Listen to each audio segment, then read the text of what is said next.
My name is Michelle Marchant Johnson, and I am so thrilled and honored to have the wonderful and amazing Alison Armstrong. Welcome, Alison. Thank you. I'm so excited to be here. I'm so excited about having you here. It's such a treat. Ladies, I know many of you know Alison and her wonderful work, and for those of you that do, you're in for a treat. For those of you that don't yet know Alison, you're definitely in for a treat too. So Alison, before we jump in, I want to give just the formal introduction here, and then we'll jump into our exciting conversation. Alison Armstrong's exploration of human behavior began in 1991 with her decision to study men.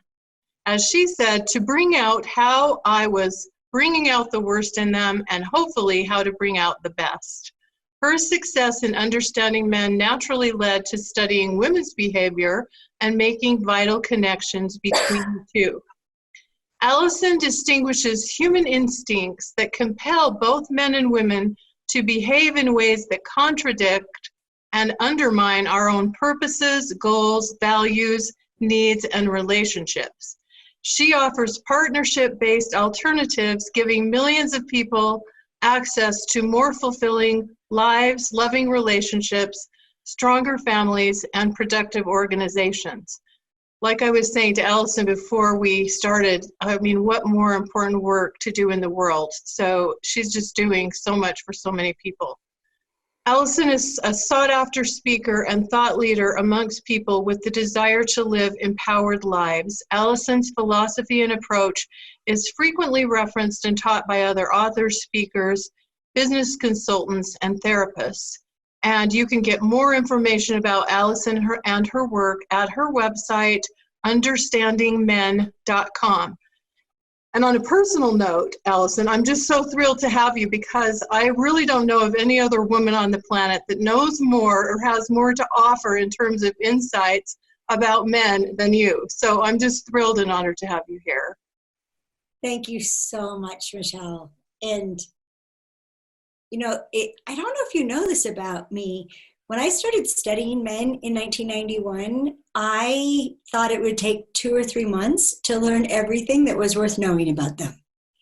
I made no big commitment, and I actually never did. I never okay, I'm going to study men for as long as it takes. No, I literally started listening to them, like we're going to talk about, right? Like your whole series is about.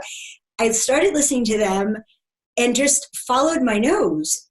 One fascinating discovery after another, and the fact that we're getting pretty close to 30 years of doing that is stunning to me. I mean, it seems like yesterday when I was like, oh my gosh, I'm a frog farmer. I'm bringing out the worst in men, and I have no idea how. Let's fix that, right? So let's fix that. Let's fix that. Well, I think that's so great because I think sometimes there's this perception and sometimes there's even jokes about it. Like I can remember Jeff Foxworthy saying something like, we're not that complicated. We just want, a cold beer and to see something naked. That's his joke, right? Not mine. But in reality, there's a lot more to it than that, right? Well, that's the interesting thing because when I've told men what I do, usually in an airplane, and how long I've been doing it, I wish I'd counted, but so many of them go, okay, you've been studying men since 1991. Are you slow? And they seem with this kind of concern, but they're being really honest, and it's because, they truly believe that they're simple. And it's because they're so direct, right? And to them, they confuse being direct with simple. And, I always come back with, okay, any person that you have to pay attention to 9 different things to ask them for what you need effectively, that is not a simple person. 9 different things. Wow. You have to pay attention to 9 different things. And when I first was teaching men that, they're like, that's impossible. You couldn't have to pay attention to 9 things. Just say what it is that you need. And I took out the sheet of paper, what we teach women in understanding men, the 9 different things to pay attention to. And we went through them line by line. And after a while, the men were like scratching their head, going, wow, you're right. If you don't do that, that's not good. Oh, that's not going to ever work. Oh, it just is hilarious. Absolutely. Yeah. It's funny. So I guess it's a widespread belief even among men that they're simple, but in reality, there's a lot to know. Yeah. Mm-hmm. Yeah, and women are, compared to women are complex, right? Our Understanding Women course is all about that. The way that a woman can switch from being in a hunting, get her done, produce result mode to open to connections and possibilities and options and alternatives, and that we can just like that, go from one to the other. That's what, to them, we're like, okay, what worked 3 minutes ago isn't working now, and I don't understand why. And so that has them think us that we're a lot more difficult, and in many ways we are when you don't understand us. But I know we have a big topic to work on, so it's a good way to start. Yeah, we do have a big topic, and I'm really excited about hearing what you have to say about this. The topic, I want to read it so I get it right, is Conceal versus Reveal, Understanding Men Through What They Say or Don't Say. So I wonder, Alison, if you can give us kind of a little overview or context on why you chose this particular topic and kind of set us up here to get started. Yeah, I'd love to. Okay, let's see. Where do you want to start here? First, I would say that I started studying men with the question, what if men are responding to women? And because it was a big what if, I got to discover ways that men are responding to women and ways that men are not responding to women. The biggest surprise was that they're the opposite of what women think. So most of the time when a woman thinks he's behaving this way because of something I did, or something I am, or something I'm not enough of, most of the time it has nothing to do with her. And then most of the time that a woman thinks he's that way because there's something wrong with him, or he's he has baggage, or this is, trauma from the past. And the times when we think it has nothing to do with me, it's just him, or we think it has nothing to do with me, all men are blank, right? Those are the things that actually have everything to do with this. So what's happening is we're taking the wrong things personally, and we end up being hurt by it. And we're also not taking the things personally that we should, so we end up with no power. We end up ineffective. And so it really helped in this area that we call conceal versus reveal, is that women have the belief that if a man trusted her, he would tell her more, he would reveal more, he'd share more, he'd talk about his emotions, right? If he loved her, if he really truly loved her, then he would have a lot more to say and share his feelings and include her in all of his life and tell him how his day was. And there's these assumptions that if he loved me, if he cared about me, even if he respected me, if he respected me, he'd give me more information. If he respected me, he'd tell me what I need to know. And so we take personally men not communicating, right? Mm-hmm. We also take personally, or we don't, we're like, geez, what a jerk. He spent the whole time talking about baseball. He knows I don't care about baseball. Why did he do that, right? Or we were on a date, and the whole time he talked about himself and bragged about this and bragged about that. I would say a harsher word. Jerk. Well, it starts with an A, right? Yeah, right. A knucklehead.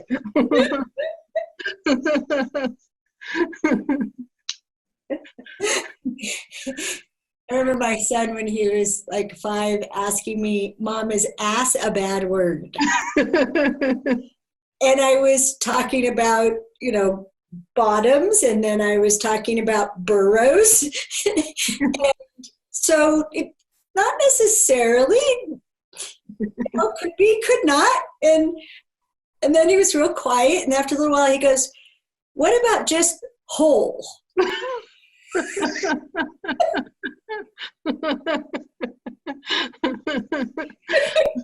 What about if you combine them? It was just the funniest thing. So we think when a man brags or goes on about himself, or when he's frustrated and he'll say, I'm just venting, right? So all these times that they do talk or they don't talk, we interpret it literally through the filter of what it would mean if a woman did that. And that's how we end up taking things personally that are not, and not taking things personally that are.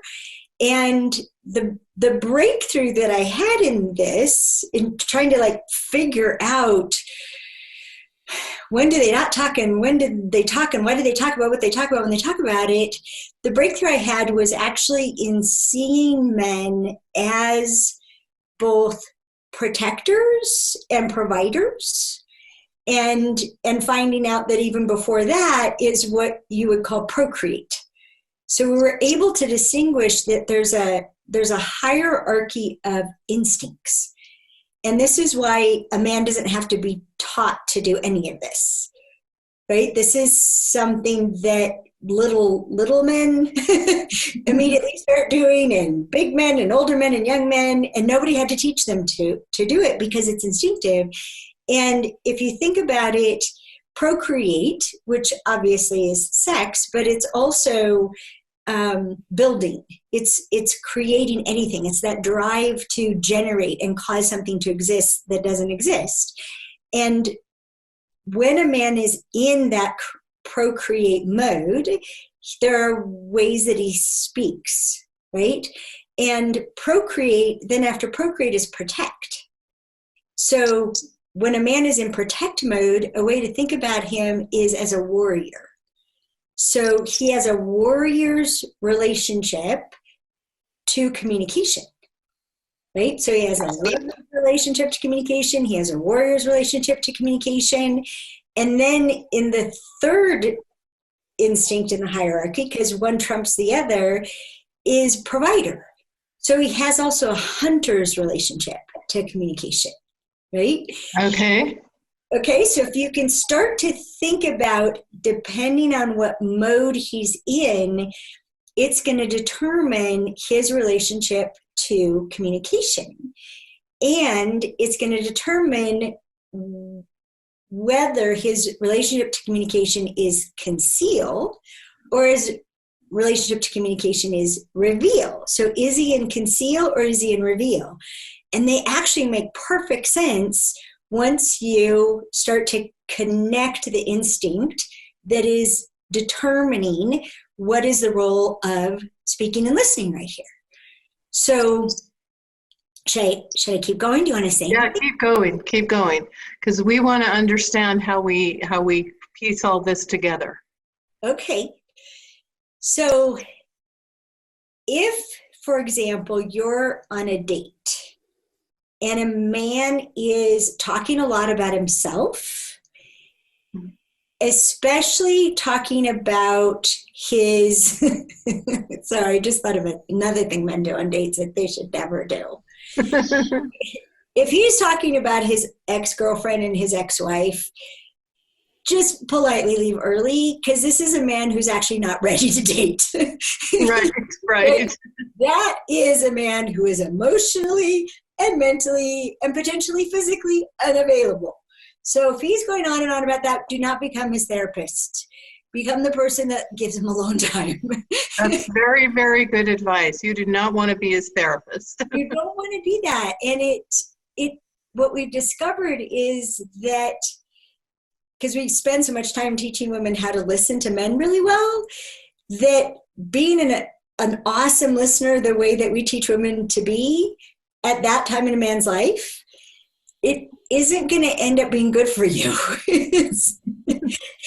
unless you're really looking for a lot of men friends who rely on you and call you to be nurtured when they're down, but generate nothing else with you, no, good time to set a boundary. I can see that you're not quite ready for what I'm looking for. So thank you very much. And I wish you well.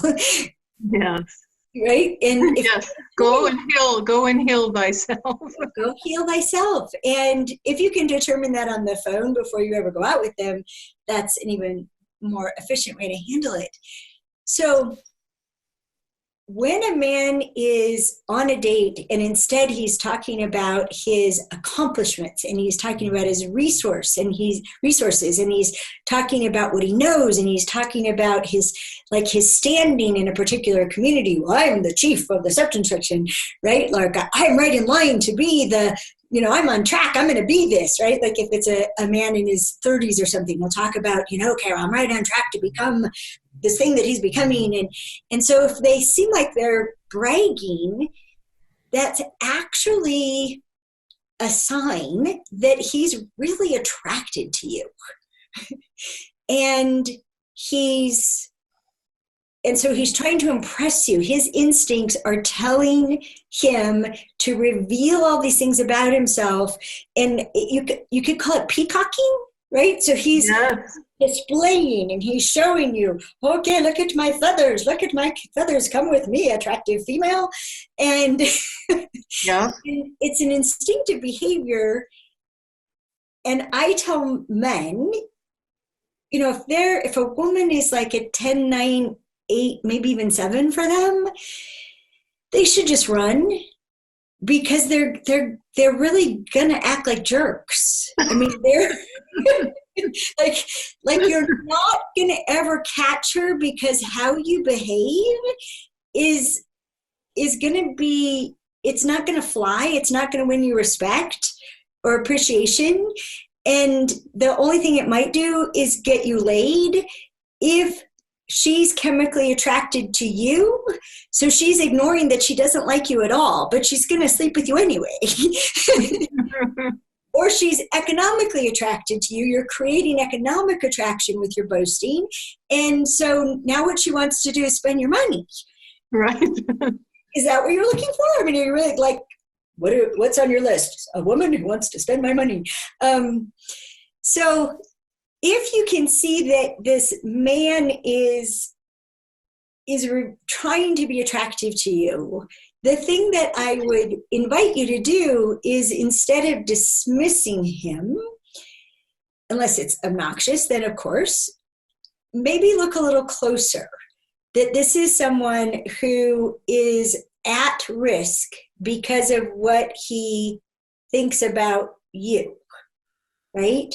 Mm. And one of the things that you can do is you actually can elevate the conversation by saying, that's amazing. That's amazing that you have this and you've done this and you're accomplishing this. And so it makes me, even more curious.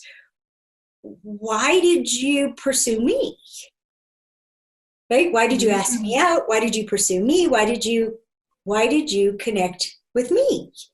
And then put the imaginary duct tape over your mouth and just listen, right? See if you can just listen.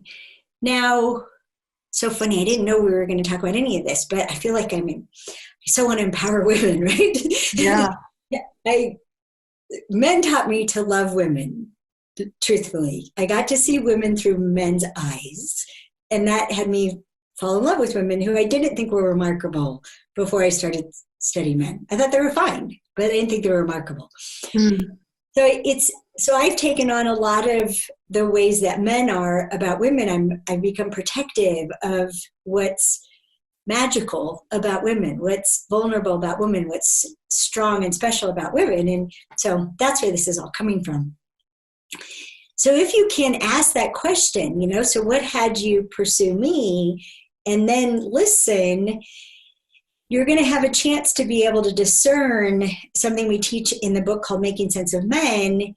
Is this man just physically attracted to you?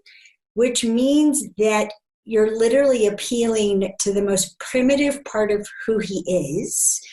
And if he's too physically attracted to you, you might never meet the other parts of him. When a man is too physically attracted, he's in such a pursuit mood and such being driven by that physical attraction that it can take up all the space that he might have for being intellectually or emotionally or even spiritually attracted.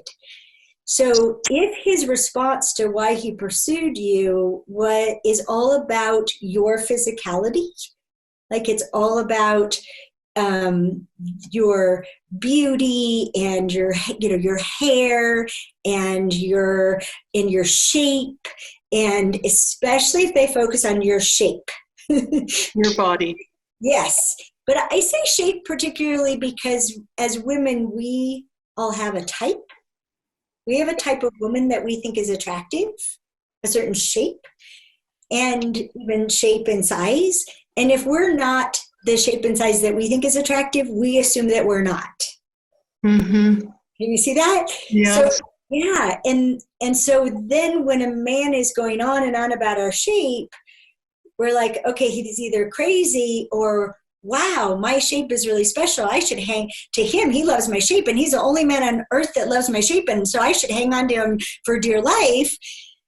No, if he's going on and on about your shape, that's his focus, and it's excluded finding out who you are. And it's going to set up a whole series of reactions to you and relating to you that isn't going to be his best self. It's likely to actually antagonize your instincts so you're not your best self. And the sad thing for me is that the exact same man with someone he's less physically attracted to could be wonderful. But because of his response, his physical response to you, one way to think about it is it makes men get hungry anyhow. Their sex drive makes them hungry, but it has them relate to you like you're a refrigerator. And it puts him in what we call take mode. And that's something that's really scary for when we can feel a man in take mode, that he just wants to take from us. Men can feel that too, by the way. They're perceptive to when a woman just wants to take from them, which is how we are when we have too much chemistry. We're just in this take mode. And because of the hierarchy of instincts, that procreate take mode will prevent him from ending up in protect mode, where he's going to protect you. He's going to take care of what you need. It's going to matter to him to not scare you, for example. It's going to matter to him to have you feel safe. And then that can go down into provide mode, which has him want to give you what you need, has him want to make you happy, has him want to contribute to the quality of your life, be involved in your life, know about it, be interested in it, right? So we want this to flow. One way to think of it is as a flow. So a man's romantic attraction to you, like he's like, yeah, I'd sleep with her. You don't want, I will do anything to sleep with her. You want, right. Sure, I'd sleep with her, right? You want that energy to empower the desire to protect and provide for you, right? We actually call it an upward spiral. And it's one of the things that we teach is how do you nurture that upward spiral? But you don't want procreate to overwhelm the whole thing so you never get anything else. So that's why it matters in this concealing versus revealing. What is he revealing? What is he revealing when he's talking about himself? And what is he revealing in response to the question, so what had you ask me out? See? Mm-hmm. Now, as you already know, Michelle, because of having been together, men have a sixth sense for the right answer. So when you ask that question, so what had you asked me out, you actually had, or some version of that, what did you see in me, right? What were you responding to that we ended up here? There's, however you want to say it. Even why did you say yes to me asking you out, right? If there's a right answer, which means there's wrong answers, that's one of the things that will have men go into conceal mode. So that's how you don't get a real answer. That's how you get what we would consider a lie or something dishonest. But honesty is something a man could provide, right? Because he cares, he could be honest. But that's at the provide level. Protect himself, right? If we have a right answer, meaning a wrong answer is going to get him in trouble, it's going to get him attacked, it's going to get him accused of something, it's going to get something taken away from him. If a man's in protect mode, then he can't provide honesty.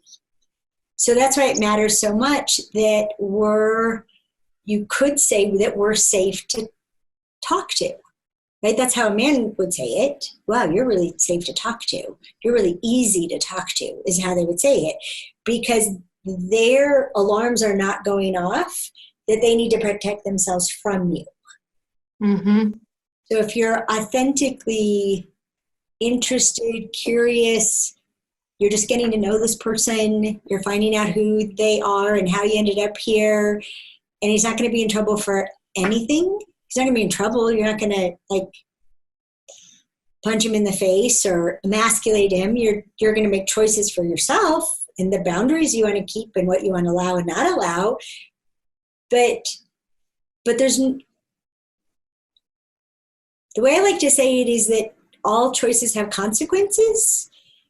But if you're punishing, that's now beyond consequence, right? So if they're not going to get punished for anything that they say, there's merely just going to be choices that you're going to make, but they're not going to end up being criminalized, right? Mm-hmm. Then you have a chance of them being in that provide mode. And one of the things that can happen in that provide mode is if he's now sharing a lot about himself and it's awesome, but he doesn't stop talking because, oh my gosh, talking to you is so awesome, then you can say, you know, I love learning all this about you, and I'd like a turn. That's a nice way to say it. Yeah, I'd like Instead of saying enough about you, let's talk about me. Yeah, I've learned so many interesting things about you, and it has me want you to know some things about me. Can I have a turn? Mm-hmm. And we had to learn to do this, Michelle, because one of the pitfalls of the way we teach women to listen is that it's such a miracle to men. Oh my gosh, this person's safe to talk to. This person's still listening. I never get to tell anybody this. Now, I assumed men didn't want to tell anybody anything. That's why they clammed up so quickly. No, their experience is that there's no space, that the person on the other side doesn't have space to hear any of it. So they just shut up and shut down, and we can't find out who they are. But once you work on being safe to talk to, now you have to learn how to go, okay, I'd like a turn. That was awesome. I learned this about you. I discovered this about you. I never knew this about you. And there's some things I want you to know about me. Is now a good time? And make sure that, again, whether it's in a dating context or you're married and having time with your husband or you're in a relationship, it matters that we ask for a turn to talk, because then it is our turn, right? If this is the time. And when we express ourselves, especially what we care about and what we're passionate about, that's when they fall in love with us. Or if we've been together for over time, that's when they're reminded of why they love us and what they love about us. So listening so men reveal what matters really matters. It's important, it's critical. But I just don't want you to think listening is all of it. You talking matters too. Mm-hmm. Mm-hmm. And I like the way you modeled the way that we can open up that possibility by, it even sounds like it's okay to interrupt if they're in one of those big, long, going on and on and on about themselves. Would you say that's okay to interrupt in a nice, polite way? I would say it's okay. I would say it might be absolutely necessary. Okay. And what makes a difference is if you acknowledge that you're interrupting. So instead of just interrupting and running over them, right? They're like, right. Just say, I'm sorry to interrupt. Right? And it could be, I'm sorry to interrupt. I need to go to the restroom. I'm sorry to interrupt. I love what I'm hearing about you, and it makes me want you to know me better. Can I have a turn now? Or I'm going to go to the restroom. Can I have a turn when I get back? Because then that allows him to transition, right? And you'll be in the restroom and he'll be thinking, oh my God, I can't believe I told her all that. Thank goodness she wants to talk now, because maybe I'll shut up and not make such an idiot out of myself. Right? So it allows him to have that transition time that focused people need. So all of that can work, and it works. Again, it works whether you're on a date with a brand new man or you're in an interview. You're in an interview and a man's trying to impress you. Okay, he's telling you all about the company and everything is amazing about the company. He wants you to work there. He's attracted in the business way of being attracted, right? So in any context, and honestly, any age, right? If you're listening to your 7-year-old and like, I'm sorry to interrupt, I love this. And there's a couple of questions I have to have the answer to in the next 5 minutes or we're not going to eat.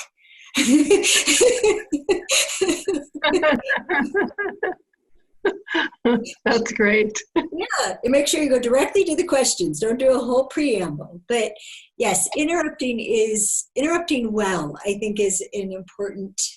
It's an important thing for all of us to learn. Yeah, you just when you mentioned this about a job interview, I had a flashback to one of the last positions I had in corporate America, and I went on this job interview with this very nice man. This very nice man was interviewing me, and he was doing exactly what you were saying, telling me all about the company, how wonderful it was, how great it was, what the opportunities were there, etc. And I'm thinking, he hasn't asked me really a thing about myself. I'm not going to get this job. I've not had any opportunity to get this, to tell him anything about myself or what I might be able to contribute here. And I got the job. I hardly said a word about myself. All I did was walk in and listen to him. I mean, yeah. Really? Yeah. So it's really interesting. Something about your resume or how you were screened from human resources or whatever. He already knew he wanted you. Yeah. And so, and this is awesome because that's an example, right? Like in that job, he's building something. He's creating something. He might be building an apartment, might be building a whole company, and you're key to what he's creating. And so he's gonna hunt you down. And so like reveal. And yeah, it's perfect. I love that you saw that. Yeah. So then I have a question on the other side of it, because we've talked about how men can go on and on or brag about themselves or go on and on about their accomplishments when they're trying to impress, or in this case, like the job interview, when he's just telling me how wonderful the company is. But he's trying to impress you. Absolutely. Right. The other side of it, though, is sometimes, there's the joke that men only have so many words per day, and once they run out, they can't say anymore. Or there are men that just don't seem to say much of anything. And Alison, between you and me, when I was dating my husband was kind of one of those guys, especially when we were talking on the phone or we were sending emails. Texting wasn't so much a thing back then. But I'd have like these conversations with him, and I'd think, man, he doesn't really want to talk to me, because it was just yes, no, sure, call you, bye. And then when we were together, we could have these wonderful, interesting conversations. Even now that we've been married almost 13 years, I've learned that those are not really his forms of communication. But it also feels sometimes like he's just, giving me those 1, 2, 3 word answers. And I don't feel like he's keeping something from me. Right. It's just a more concise form of communication. And sometimes I can say, blah, blah, blah, blah, blah, blah, blah, whole paragraph, and he'll say, so what you're saying is, yeah, dot, dot, dot. Yeah, that was what I was saying. Yes. Oh, I'd be happy to illuminate that. I would love to have you illuminate this. Okay. So I'm going to stick with the hierarchy just so it adds up for people. So when a man is in protect mode, his default is to conceal. Excuse me. So when he's in protect mode, that's his default, to conceal. Conceal is just natural. It's normal. When you say protect, is it because he's protecting himself and his own emotions and feelings, or is it also he's protecting you? The protect goes both ways? When he's in protect mode, it could be a variety of things. For example, if he is protecting himself, it's not his emotions and feelings. It's more likely he's protecting his energy, or he's protecting his time because he has results to produce. And if he stands around here talking, he's not going to get it done, right? Energy, there's a saying that men have that I'm sure most women have heard. There's no point in stating the obvious. So from a man's point of view, if they think something is obvious, to take time and energy to say it, well, that may be time and energy you may need later to escape a tiger or catch a deer. So you just blew it. Standing around yakking, that's how you die, right? From an instinctive point of view. So he could be, if he's in a protect mode, he's protecting his time, his energy.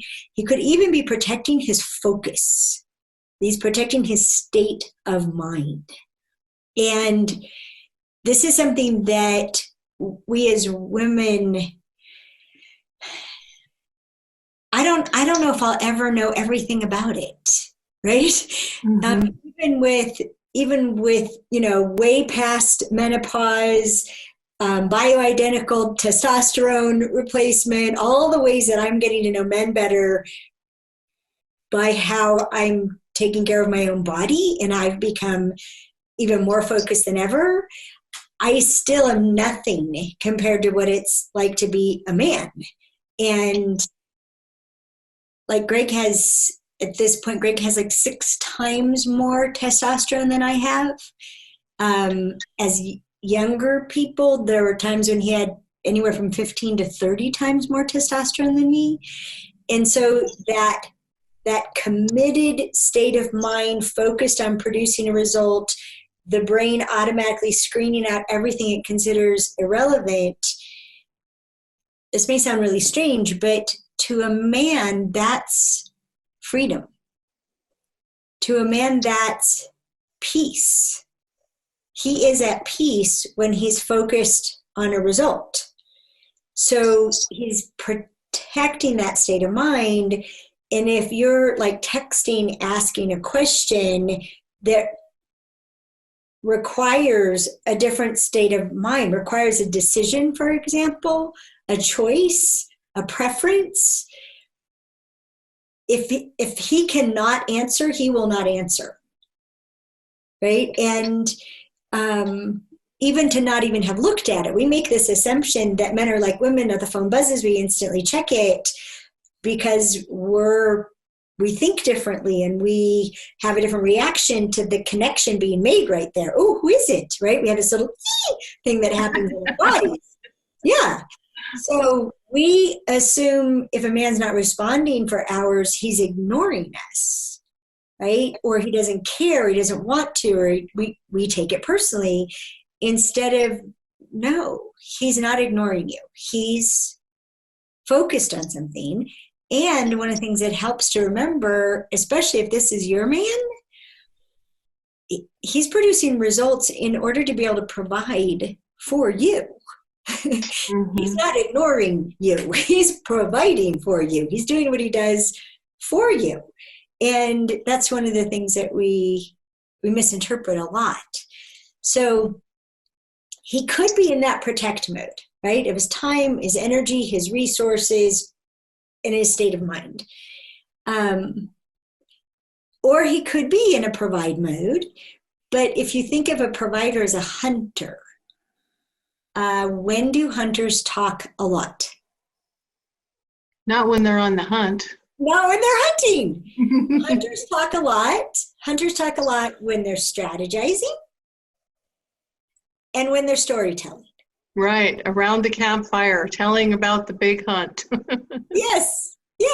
So it's around the boardroom table, strategizing and exchanging different ideas about how to do this, and there's still concealment going on depending on how competitive they are, or all on the same page they are, right? And so just reveal enough in order to increase your status within this group, but conceal that you don't know something. So conceal, reveal. It's going on all the time. But you'll see a lot of words happening when they're strategizing, and you'll see a lot of words happening when they're telling stories, which is a whole other topic. And in between, when they're on the hunt or they're getting ready for a hunt, we call it collecting their power. So when a man is before a hunt, he's collecting his power. He's not going to waste energy talking. He's protecting his state of mind. When he's on the hunt, well, if there are any words at all, yes, no, go, stop, right? More likely there's sign language even. I mean, the instincts are do not scare away the prey. So it's just going to be sign language. Mm-hmm. Yeah. Mm-hmm. No.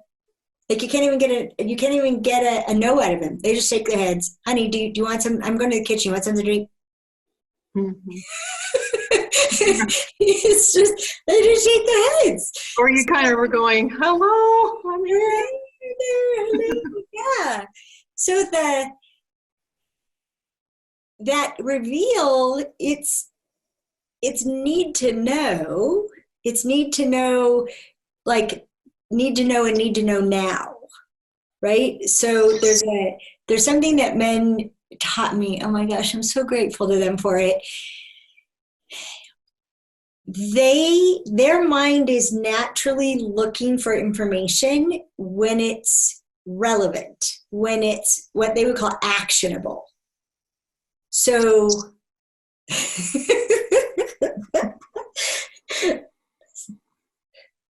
should I? After teaching our sex and intimacy course, I took questions that the panel of men had addressed, and I took them home, and I was asking Greg one of the questions, like, okay, you're going to be my panel of men. Here's our question. How do you like me to initiate sex? Right? And I'm like, oh, I'm so nervous. Like, what is he going to say? What does he say? And he said, I like all the ways that you initiate sex. I just wish you would do it when it's going to happen in the next 5 minutes.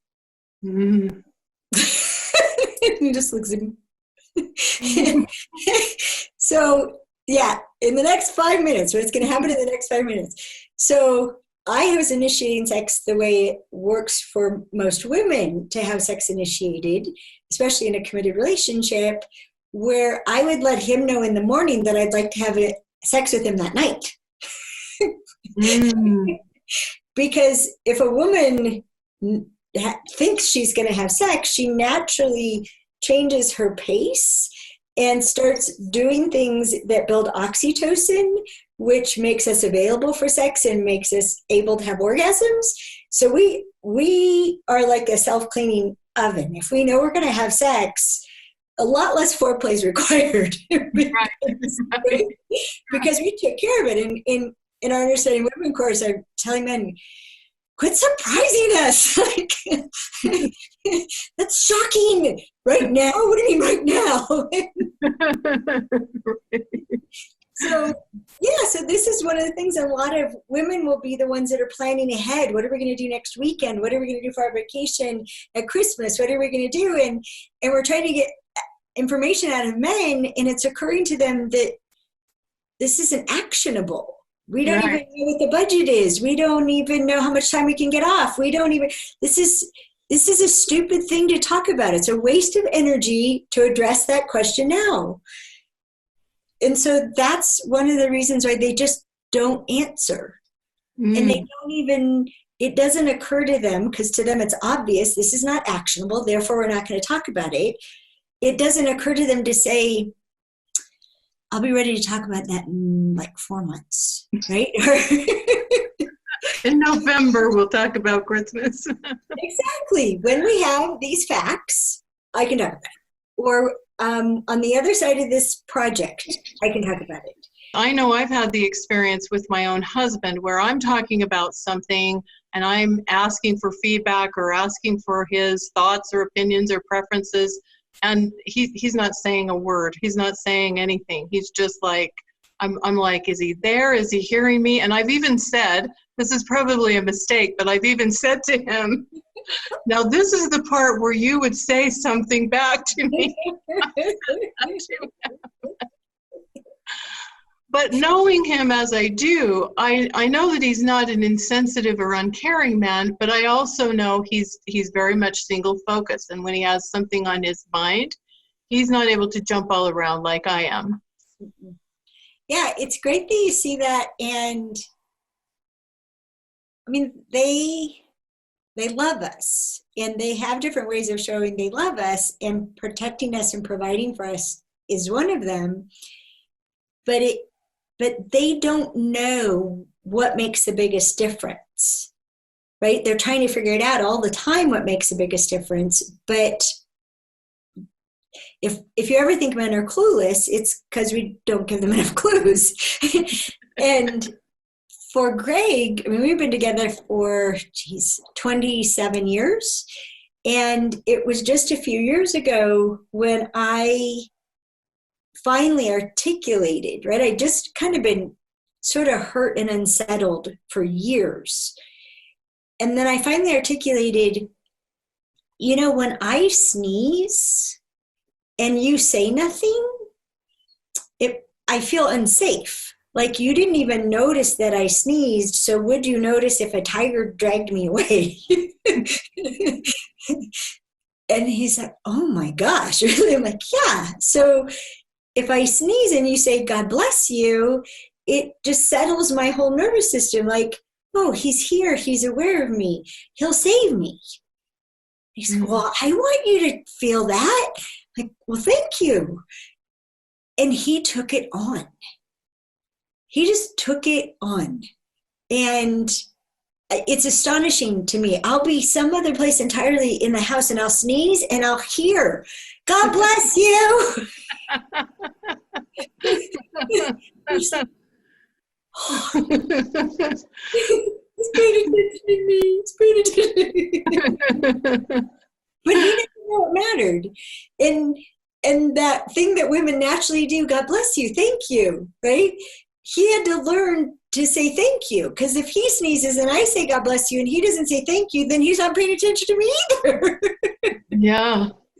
Right? And there's so much that is just naturally part of men's instincts that we might think that they're uncaring or they're rude or they weren't raised right. Like if you ask them, do you want something?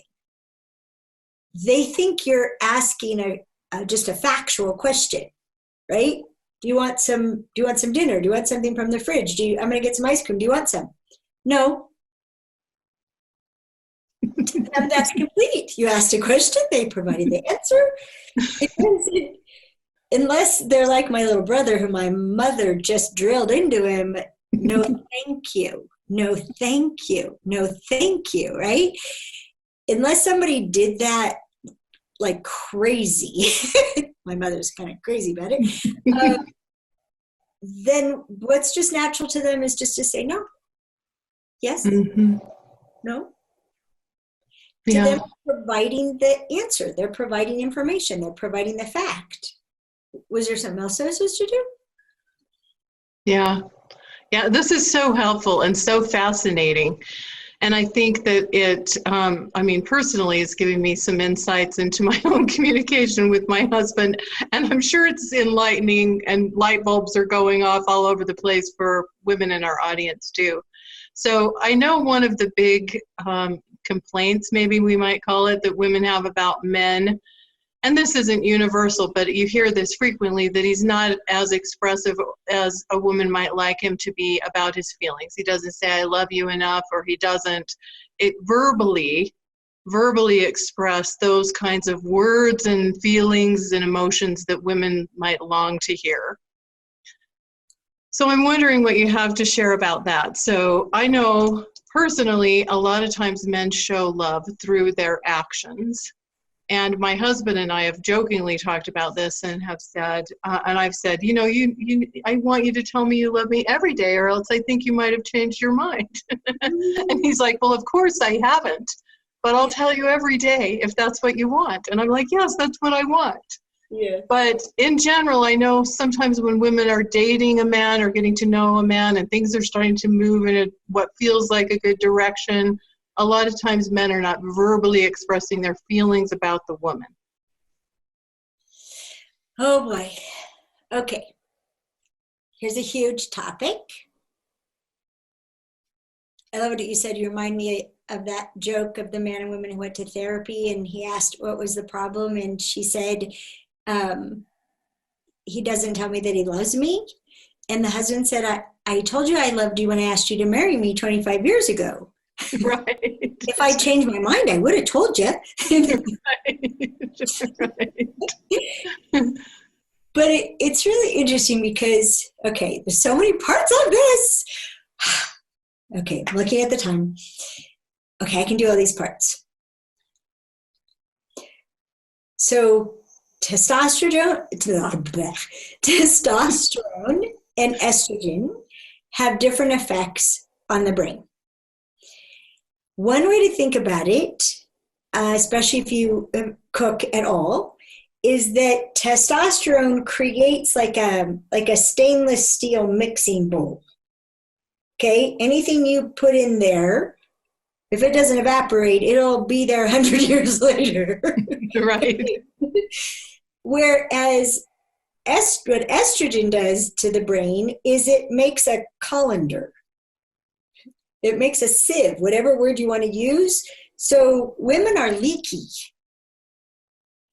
We discovered this in the part of our curriculum called Being Extraordinary, that for a woman, the things that fill us up, it'll last maybe 2 hours, 4 hours, a half a day, a whole day is a lot that you get filled up, for example, with patience, and that you keep that patience for a whole day. That would be astonishing.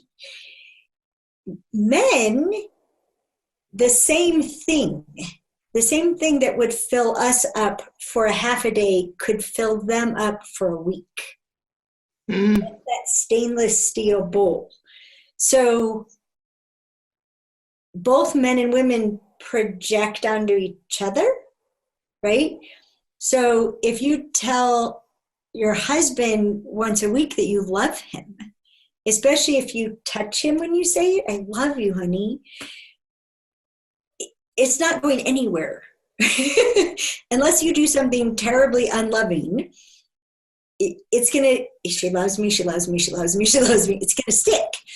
Whereas a woman, right, I love you. Heck, sometimes I love you can't even last a whole day. Do you still right. Right? Right. So they assume that them telling us stuck with us the way that us telling them stuck with them. And we assume the way that it's now we're not present to it anymore, that they're not present to it either.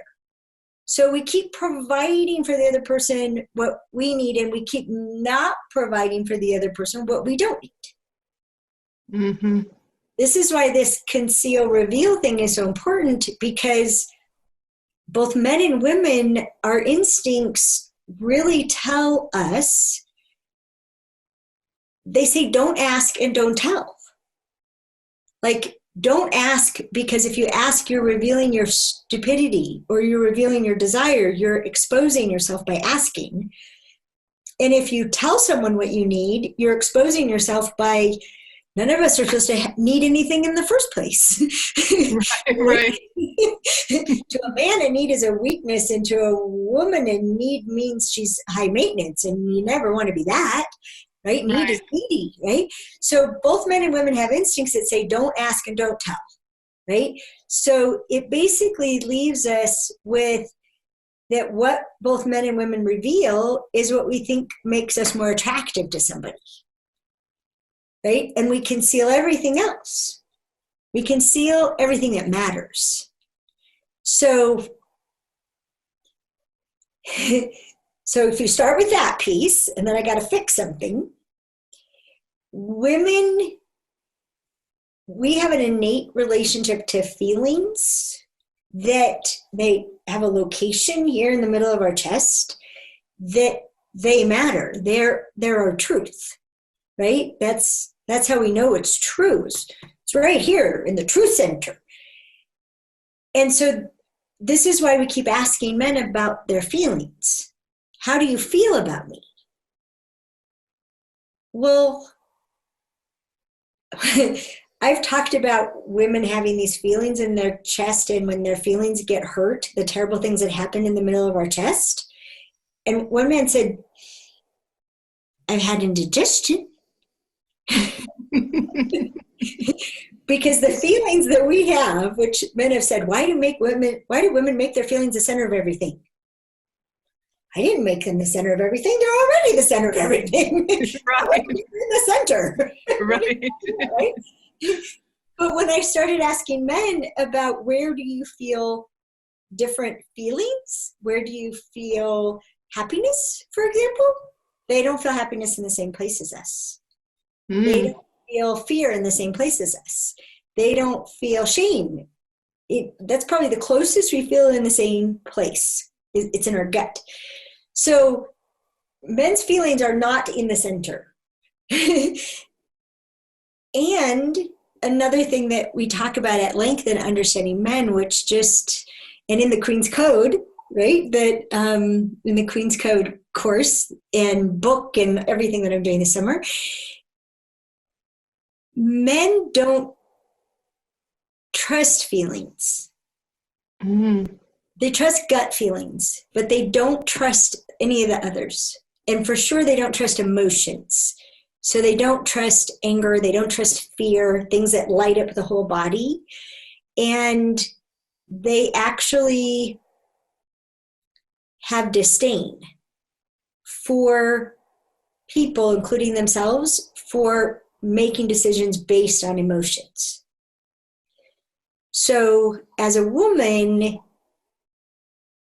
if you really want to know where you stand, ask a man, what do you think about me? Mm-hmm. Because if you ask him what he thinks about you, that's actionable to him. I admire you. I think you're really strong. I think you're really good at this. I think you get hung up on that. Make sure if you ask, you're ready for it not being all positive. And if you ask, how do you feel about me? And gosh, I wish I just had films of the men's faces when I got to interview them and find out about this, because they'd have this look on their face like,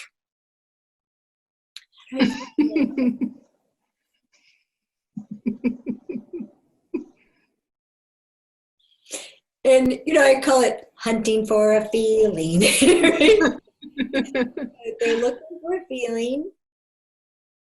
They might not be finding any feelings, but she's still waiting. This must be really important to her. I better find a feeling. Do I have any feelings? And a lot of times what they'll just say is, fine. I feel fine about you. It's there's like no feelings jumping up and down, so I feel fine. And then as we talk about it, making sense of men, sometimes when they're hunting for a feeling, they find a really big feeling. And then they're like, oh, that's why my friends are teasing me. Oh, crap.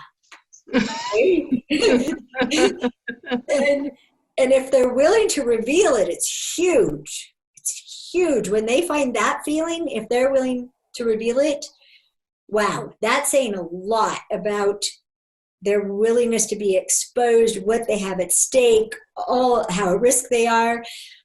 And what they say is, I care about you.